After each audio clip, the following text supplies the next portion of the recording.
Diploma in mechanical engineer हूँ, 2015 pass out है।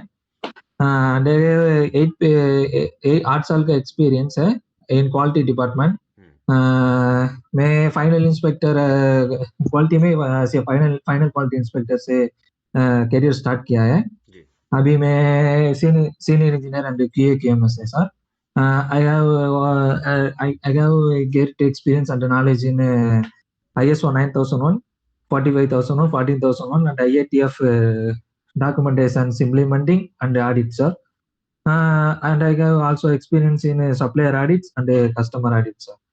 I have heavy engineering and plastic manufacturing industries related experiences, sir. Okay, thank you. अच्छा मेरे को बताइए, ISO ये 13485 कौन सा स्टैंडर्ड है ये? सर मेडिकल डिवाइस के लिए, सर। ये मेडिकल के लिए होता है? हाँ, मेडिकल डिवाइसेस के लिए। तो मेडिकल से आप मैन्युफैक्चरिंग में कैसे क्यों जाना चाहते हैं फिर? मैकेनिकल में क्यों जाना चाहते हैं फिर? सर वो उधर में just junior consultant sir that company में,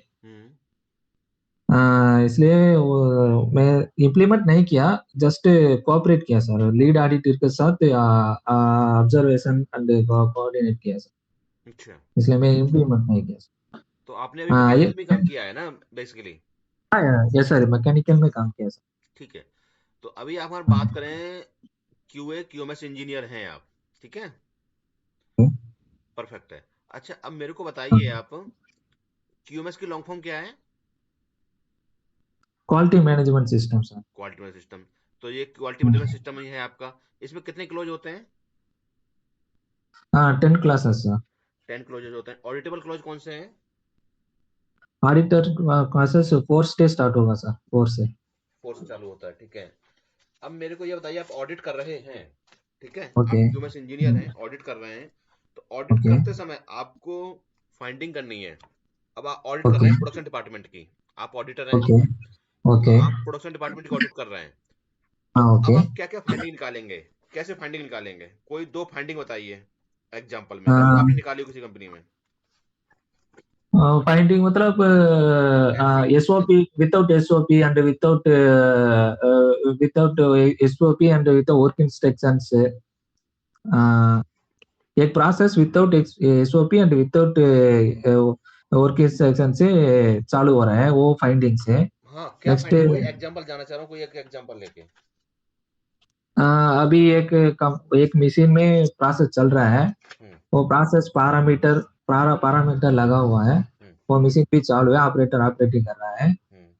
उस जगह पे कुछ भी नहीं, कंट्रोल प्लान भी नहीं है, प्रॉपर वर्क ऑर्डर भी नहीं है, उस टाइम में वो प्रोसेस रेफरेंस के लिए SOP नहीं है। तो ये किसके विदाउट क्लोज के SOP अगेंस्ट जाएगा एजेंसी? सर, किस क्लोज के अगेंस्ट जाएगा एजेंसी ये? SOP 8.4.2 sir. अच्छा, इस क्लोज के अंदर आप एजेंसी देंगे उसको, ठीक है। Okay sir. ओके, इसके आपके प्रिंसिपल कितने होते हैं? Sir QMS principle QMS principle 7 principle sir. कौन कौन से? Customer satisfaction, process approach, evidence based decision making, and procedure based involvement, procedure based process improvement, and customer satisfaction, and अच्छा, आपने उसका साथ ये क्या होता है ऑटोमोटिव प्रोसेस अप्रोच, ये क्या होता है? process approach means process हो, वो process step से चालू होना चाहिए, लाइक एक प्रोसेस, वो प्रोसेस स्टेप बाय स्टेप चालू होना चाहिए, लाइक कंट्रोल प्लान का रेफरेंस लेके चालू होना चाहिए प्रोसेस। कस्टमर फोकस, कस्टमर बस कोई भी डिसीजन है, कोई भी चेंजेस है, वो कस्टमर्स को अफेक्ट नहीं होना चाहिए। आपने बताया हमारा था 7 प्रिंसिपल्स होते हैं, 7 प्रिंसिपल्स होते हैं, customer focus, leadership, engagement of peoples, है ना, प्रोसेस अप्रोच, और इम्प्रूवमेंट्स और हम्म, सातवां कौन सा होता है? Relationship management. और छठा सातवां कंटिन्यूअल इम्प्रूवमेंट। Continual improvements. ठीक है। हम्म, तो एविडेंस बेस्ड डिसीजन मेकिंग होता है ना, तो इसका मतलब क्या होता है हाँ कि एविडेंस बेस्ड। हाँ हाँ एविडेंस बेस्ड डिसीजन। हाँ, तो इसका पर्पज क्या है? आपने क्यूएमएस में काम किया है। अच्छा, आप लीड ऑडिटर हैं क्या इंटरनल ऑडिटर हैं आप आईएसओ आईटीएफ के? ISO 9000 में लीड आर्टिकल। लीड ऑडिटर हैं आप, हाँ? हाँ हाँ, yes। तो इसके बारे में मेरे को ब्रीफ करिए। कस्टमर फोकस, लीडरशिप, इनके बारे में थोड़ा थोड़ा ब्रीफ करिए मेरे को। या ये कस्टमर फोकस है मतलब हम अब कुछ भी प्रोसेस इंप्रूव कर रहे हैं और कुछ भी चेंजेस कर रहे हैं प्रोसेस में। हम्म। कुछ भी डिसीजन मेकिंग कर रहे हैं वो कस्टमर्स का रिक्वायरमेंट एंड कस्टमर का प्रोडक्ट में अफेक्ट नहीं होना चाहिए। हम्म। वो कस्टमर का फोकस है क्वालिटी इंप्रूवमेंट में होना हम्म। चाहिए। Next evidence based decision making. कुछ भी डिसीजन है कुछ भी चेंजेस है उसको रिकॉर्ड मेंटेन करना चाहिए। हम्म। लाइक ये MOM ऐसा कुछ भी डिसीजन है वो रिकॉर्ड होना चाहिए फ्यूचर रेफरेंस के लिए। जी। लीडरशिप। लीडरशिप का रिस्पॉन्सिबिलिटी एंगेजमेंट होना चाहिए। टॉप मैनेजमेंट का responsibility quality scope and quality assurance quality policy में रिफ्लेक्ट होना चाहिए एंगेजमेंट चाहिए लीडरशिप का रिस्पॉन्सिबिलिटी है। कंपटेंसी रिक्वायर्ड फॉर क्यूएमएस ऑडिटर। आप क्यूएमएस हैं तो आप ऑडिटर हैं, तो आपकी कंपटेंसी क्या होनी चाहिए? कॉम्पिटेंसी क्वालिटी रिलेटेड में जॉब एक्सपीरियंस चाहिए। तो मेरे कौन से बताइए मेरे को, उसको ब्रीफ करिए। क्वालिटी क्वालिटी डिपार्टमेंट है सर। सेवा क्वालिटी में मतलब मैं क्या, मैंने मेरा पर क्वेश्चन समझिए। Okay. What competency required for QMS auditor, यानी आप क्यूएमएस ऑडिटर हैं तो आपकी कंपटेंसी रिक्वायर्ड क्या है? हाँ ओके QMS ऑडिटर मतलब बेसिक कंपनी के बेसिक वो एजुकेशन क्वालिफिकेशन वो DMB और DME भी ओके BE भी okay and job experience and internal auditor certifications. QMS internal auditor certification चाहिए हम्म। एंड क्वालिटी प्रोसेस की बारे में अवेयरनेस चाहिए। हम्म। अ, ये आप अपना कंपनी का प्रोसेस में एटलीस्ट 1 ईयर भी एटलीस्ट 1 ईयर एक्सपीरियंस इसका चाहिए। करेक्ट आंसर रहेगा okay automotive process approach, risk based thinking, customer specific requirement, ISO IATF जो भी स्टैंडर्ड है उसकी रिक्वायरमेंट क्या क्या है आपको वो सब पता होना चाहिए। मोस्ट ओके आईएटीएफ कोड टूल के बारे में पता होना चाहिए। दूसरा ओके है ऑडिट प्लान और कंडक्ट, जो भी आपको एनसी कैसे फाइंड आउट करेंगे, कैसे रिकॉर्ड करेंगे, आपको ये आंसर देना चाहिए। हम कैसे हम ओके ऑडिट ओके प्लान करेंगे, कैसे एनसी क्लोज करेंगे, कैसे एनसी को हम डेवलप करेंगे, ठीक है? तो ये सारा ओके आंसर ओके होना चाहिए आपका। ठीक है। ओके अच्छा, सर। आपका क्यूएमएस में है तो क्यूएमएस का वर्क बताइए मेरे को। क्यूएमएस का वर्क क्या करते हैं आप?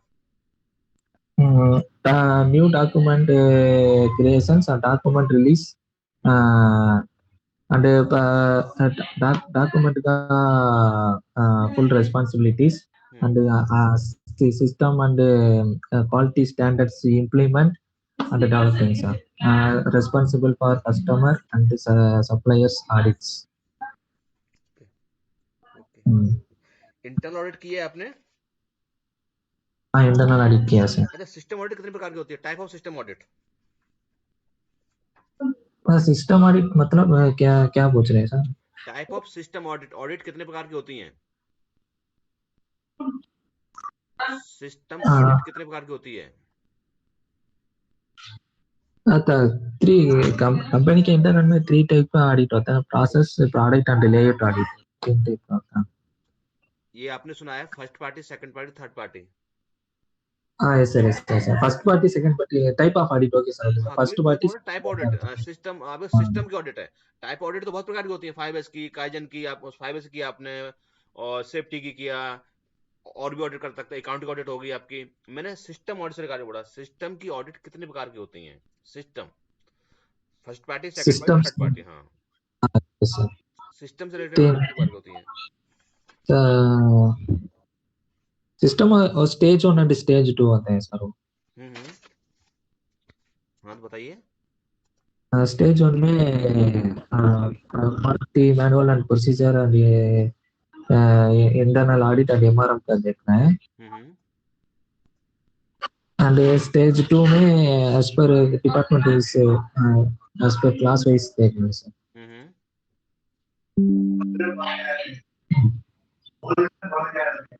अच्छा, ठीक है। ओके। पीपैप आपने बनाया हुआ है, आपने बोला है पीपैप भी आपको प्रिपेयर किए हुए हैं आपने, है ना? हाँ सर। पीपैप के बारे में क्या क्या समझते हैं आप?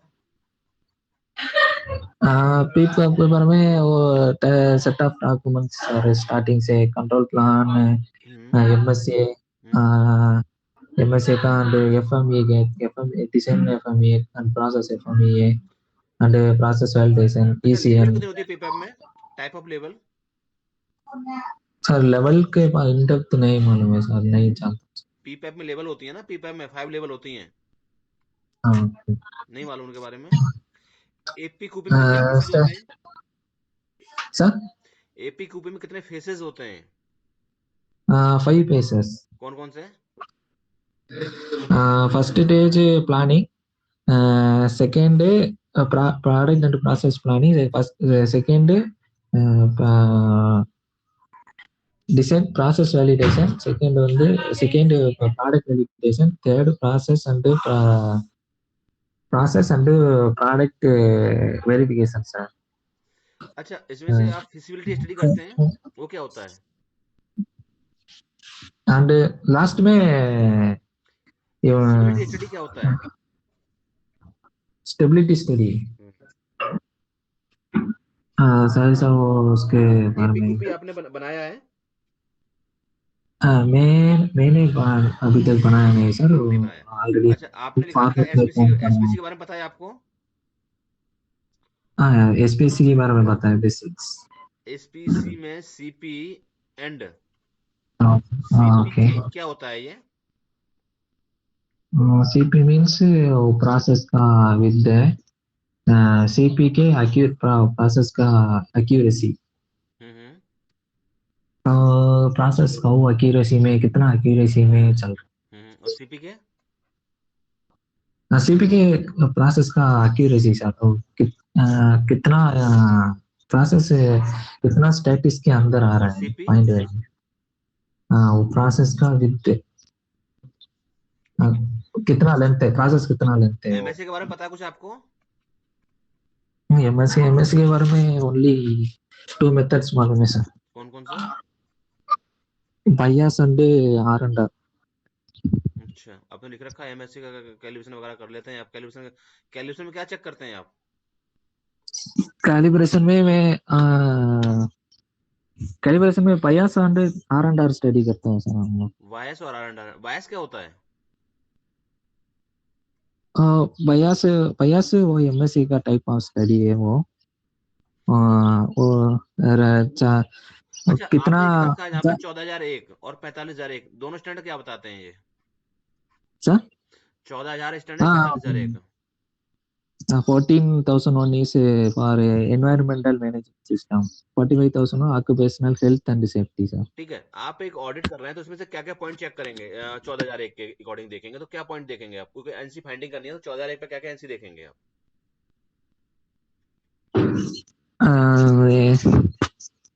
उसमें मुझे इन डेप्थ नॉलेज नहीं है उसमें।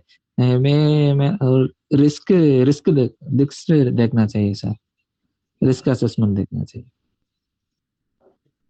ओई की फुल फॉर्म पता है? ओई क्या होता है? सर। हाँ ओई ओवरऑल इक्विपमेंट एफिशिएंसी। कैसे कैलकुलेट करते हैं? इसका फॉर्मूला क्या है? फार्मूला ये 3 टाइप का आता है सर, वही क्या क्या? First plan is total production by total production by OK piece sir। Hmm. Next OK piece into production plan is and total production versus sorry sir, उसके बारे में थोड़ा नहीं मालूम। लैग हो गया। हाँ लैग हो गया सर, मालूम है थोड़ा अभी लैग हो गया। ठीक, कोई बात नहीं, कोई बात नहीं, नो प्रॉब्लम। अच्छा, इसमें होता है अवेलेबिलिटी, परफॉर्मेंस, यील्ड मल्टीप्लिकेशन करके तीनों का वही बनता है, ठीक है। हाँ yes sir yes sir, availability performance yield, ఏంటి यील्ड को क्वालिटी yield. रेशियो बोलते हैं, ठीक है। Okay sir total hours by machine running hours and total production part by okay part and last अच्छा, formula आपने कंट्रोल प्लान पढ़ा हुआ है क्या? सर इंडिविजुअली कंट्रोल प्लान नहीं बना हुआ सर। नहीं बनाया कंट्रोल प्लान आपने? Yes sir yes. कैसे कर, ये तो बेसिक पॉइंट हैं। अच्छा चलिए ठीक है, छोड़िए। 5S के बारे में क्या जानते हैं आप? हाँ 5S जापानीज कॉन्सेप्ट सर। हम्म। 5S का 5 स्टेजेस होता है हम्म। वर्क प्लेस मैनेजमेंट के लिए कौन कौन से स्टेप होते हैं 5? सेरी सिटान सिकिर्सो सिक्सिक्यू एंड सीसो सर। अच्छा ठीक है, आप कोई ऑब्जर्वेशन बताओ मेरे को एग्जांपल में, जो कि 3rd S में आता हो। सर सेरी मीन्स शॉर्ट सिटान मीन्स 18 है। थर्ड है सिकिर्सो सिकिर्सो मीन्स साइन होना चाहिए पूरा क्लीन होना चाहिए सर। परफेक्ट है, ठीक है, ये सही है। अच्छा कोई एक एग्जाम्पल बताइए, आपने कंपनी में किया हो कोई काइजन और पोकायोका दोनों में, क्या काइजन क्या होता है, पोकायोका क्या होता है? कैसन मीन्स एक प्रोसेस एक जगह पर एक प्रोसेस चल रहा है उसके लिए time management time management and एक प्रोसेस को इम्प्लीमेंट करने के लिए आइडिया होता है सर वो कैसन ऐसे आइडिया दिया तो वो कैसन होते हैं सर। उसके लिए कुछ भी फिक्सर्स टाई बनाया तो वो पको है के साथ इम्प्लीमेंट करके अच्छा ठीक है। अच्छा आपने जिनका लिखा है टीपीएम और टीक्यूएम की नॉलेज है आपको? टीपीएम में कितने पिलर होते हैं? ठीक है में और एक 6 स्टेजेस होता है सर 6 अवेल 6 रिक्वायरमेंट है सर टीपीटी की टीपीएम में में कितने पिलर होते हैं? मैं पिलर की बात कर रहा हूँ।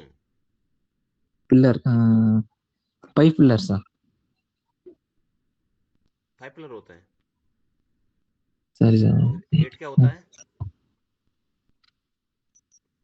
सर 8 आई थिंक 8 होता है सर कौन पिलर्स। कौन से होते हैं फिर 8 होते हैं तो? अभी तो थोड़ा मैं नहीं पता। भूल गया सर। ओके। टीक्यूएम का फुल फॉर्म क्या है? Total quality management. इसके बारे में कुछ पता है? सर टोटल इसके बारे में क्या क्या रिक्वायरमेंट चाहिए वो पता है सर पिलर्स की डेप्थ नॉलेज नहीं है क्या क्या रिक्वायरमेंट्स होना है वो वो बताइए सर। क्या क्या रिक्वायरमेंट है, बताइए टीक्यूएम में। रिक्वायरमेंट्स एसओपी इम्प्लीमेंट होना चाहिए sir hmm. And all peoples involvement होना चाहिए सर हम्म। एंड उसमें भी कंटिन्यूस इम्प्रूवमेंट होना चाहिए PDCA plan to check act वो हम्म। इम्प्लीमेंट करना है हम्म। एंड 5 years ऐसा होना चाहिए फिर सर आपको बताइए मेरे सब। को, टीक्यूएम कर रहे हैं आप और फिर आईएसओ और टीक्यूएम में क्या अंतर हो जाएगा फिर? आईएसओ में क्या करते हैं हम? आईएसओ और आईटीएफ में क्या करते हैं और टीक्यूएम में क्या करते हैं फिर हम? हाँ टीक्यूएम भी सेम रिक्वायरमेंट है सर फिर हम टीक्यूएम को भी। आईएसओ आईटीएफ क्यों लेते हैं, टीक्यूएम से काम क्यों नहीं चल जाता हमारा कंपनी में? हाँ सर। चलिए ठीक है, ओके ओके। सर।